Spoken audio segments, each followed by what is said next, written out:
8ஆம் பிரசங்கம் இயேசுநாதர் சிலுவையிலே மரணித்த குறிப்பிடம் காண்பிக்கப்படுவது.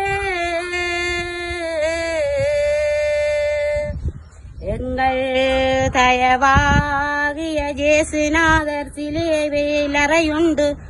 அவருடைய இருபுறத்திலும் 2 கல்வரையும் 2 சிலுவையில் ஏற்றி வைத்ததன் பின்னர் துஷ்ட யூதர் தாங்கள் நினைத்தபடி மனதின் பிரியம் நிறைவேற்றினோம் என்று வெகு மகிழ்ச்சியாக குதித்து ஆண்டவரை நோக்கி நானாவித நைராக்கிய விருடக மசங்கதம் பண்ண துவங்கினார்கள்.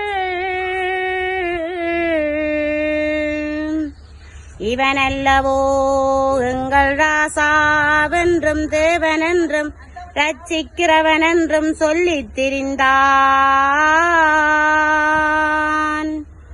இப்போ 2 கல்வருக்கும் நடுவே சிலுவையில் அறையப்பட்டு கல்லரில் அதிகள்ளனாய் காண்குதே.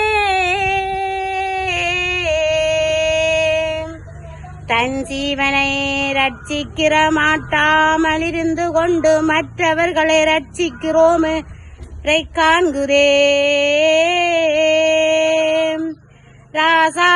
ராசாவென்றால் இப்போ பூமியில் இறங்கியாலுமே,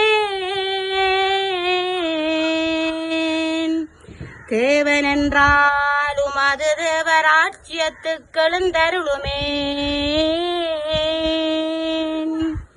தேவாலயத்தை இடித்து 3 நாளில் உயர்த்துவேன் என்று நீ போதித்த 3 ஆணியரை கலற்றுமே. முந்தி தம்மை ரட்சியும் பின்பு மற்றவர்களை ரட்சிக்கிறதை காண்போம் என்று இப்படிப்பட்ட கோரணை கொள்ளுகிற போது